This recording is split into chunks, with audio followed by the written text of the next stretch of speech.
جب معراج کا واقعہ ہوا تو یہ بہت عجیب و غریب واقعہ تھا۔ تو آقا کریم نے جب اعلان کیا کہ بتایا کہ اللہ نے یوں مجھے خلوتوں میں بلایا، تو قریش نے سمجھا کہ اس سے بڑھ کر اور موقع کیا ملے گا پراپیگنڈے کا۔ تو کہا ابو بکر کوئی نئی بات سنی ہے؟ کہا تم سنا دو۔ کہا اگر کوئی کہے کہ رات کی مختصر تنہائی میں مسجد حرام سے مسجد اقصی تک پہنچا ہوں، پھر وہاں سے واپس بھی آ گیا ہوں، تو بات ماننے میں آتی ہے؟ آپ نے برجستہ کہا بالکل ماننے میں نہیں آتی۔ اتنے مختصر وقت میں مسجد اقصی جائے اور پھر پلٹ کے بھی آ جائے، کم از کم 2 ماہ چاہیے۔ 1 مہینہ جاتے ہوئے لگتا ہے، 1 مہینہ آتے ہوئے لگتا ہے۔ کوئی چھو کے بھی آئے تو 2 ماہ چاہیے۔ تو سمجھا کہ لوہا خوب گرم ہو گیا، اب چوٹ ٹکانے پہ بیٹھے گے۔ کہا ماننے میں نہیں نہ آتی؟ کہا بالکل نہیں ماننے میں آتی۔ تو کہا پھر تیرا یار ہی تو کہتا ہے۔ تو حضرت ابو بکر صدیق نے فرمایا وہ واقعی کہتے ہیں؟ کہا ہاں انہی کا کہنا ہے۔ تو حضرت ابو بکر بولے لئن قالہ فقد صدق فاصدقہ، اگر انہوں نے کہا ہے تو سچ کہا ہے، میں تصدیق کرتا ہوں۔ کہا ابھی تو تم کہہ رہے تھے کوئی کہے تو ماننے میں نہیں آتا۔ کہا کوئی کہے تو اب بھی نہیں مانوں گا، وہ اس سے بھی عجیب کہے تو مان لوں گا۔ اللہ اکبر۔ فَبِذَلِكَ سُمِّيَ صدیق، علماء نے لکھا یہ وہ وجہ تھی جس کی وجہ سے آپ کو صدیق پکارا جانے لگا۔ معراج کی تصدیق کی اور صدیق کہلائے۔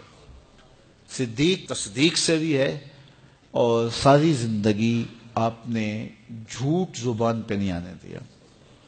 آپ کی طبع میں جو صداقت رچی بسی تھی، بلکہ ایک مشکل وقت آیا آپ پر، وہ جب حضور علیہ السلام کو اللہ کا حکم ہوا اور ہجرت کر کے حضور مکہ سے مدینہ کی طرف عازم سفر ہوئے، تو حضرت سیدنا صدیق اکبر رضی اللہ تعالیٰ عنہ ساتھ تھے۔ مکہ المکرمہ سے جو مدینہ المنورہ ہے وہ شمال کی جانب ہے، اور غار ثور مکہ المکرمہ سے جنوب کی سمت ہے۔ تو آقا کریم علیہ السلام نے سفر کرنا تھا مدینہ شریف کا، تو شمال کی سمت نہیں گئے بلکہ وہاں سے سفر جنوب کی جانب کیا، اور پھر وہاں سے حضور جو ہے وہ 3 دن گزارنے کے بعد مدینہ المنورہ کی جانب روانہ ہوئے۔ یہ سارے ادھر ڈھونڈتے تھکتے رہے اور حضور وہاں آرام کرتے رہے، اور 3 دن کے بعد جب ڈھونڈ کے ان کو کچھ نہ ملا تو آقا کریم وہاں سے نکلے اور سیدھا مدینہ المنورہ کی جانب عازم سفر ہوئے۔ انہوں نے 100 سرخ اونٹ حضور کی گرفتاری کے لیے انعام رکھا ہوا تھا۔ تو مختلف قبائل کے لوگ حضور کو ڈھونڈنے کے لیے نکلے تھے کہ بہت بڑا انعام ہے، 100 سرخ اونٹ ملیں گے۔ ایسے لوگ بھی تلاش کر رہے تھے جو حضور کو جانتے نہیں تھے۔ تو راستے کے اندر حضرت ابوبکر صدیق سے کوئی شخص ملا اور اسے شک پڑا کہ جن کو میں ڈھونڈ رہا ہوں کہ وہ کہیں یہی نہ ہو۔ تو اس نے حضرت ابوبکر صدیق سے پوچھا آپ کا نام؟ تو انہوں نے کہا میرا نام عبداللہ ہے، ابو بکر ہوں۔ تو اس نے پھر حضور کا پوچھا۔ اب حضور کو بھی ڈھونڈ رہے ہیں، آج امتحان آیا نا، صدیق اکبر کی صداقت کا امتحان آ گیا اور عشق کا امتحان آ گیا۔ اگر کہیں یہ حضور ہیں تو عشق گوارا نہیں کرتا کہ یہ گرفتاری عمل میں آئے، اور اگر کہیں کہ یہ حضور نہیں ہیں تو ابو بکر صدیق کیسے رہیں گے؟ آج کل تو وہ سڑکیں بن گئی ہیں اور سائن لگے ہوئے ہیں، آپ اکیلے یہاں سے نکلیں تو جہاں جانا چاہیں خود جا سکتے ہیں۔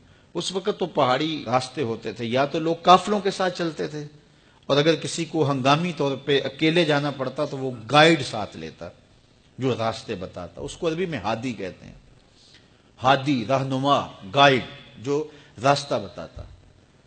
تو حضرت ابوبکر صدیق سے اس نے پوچھا یہ کون ہے آپ کے ساتھ؟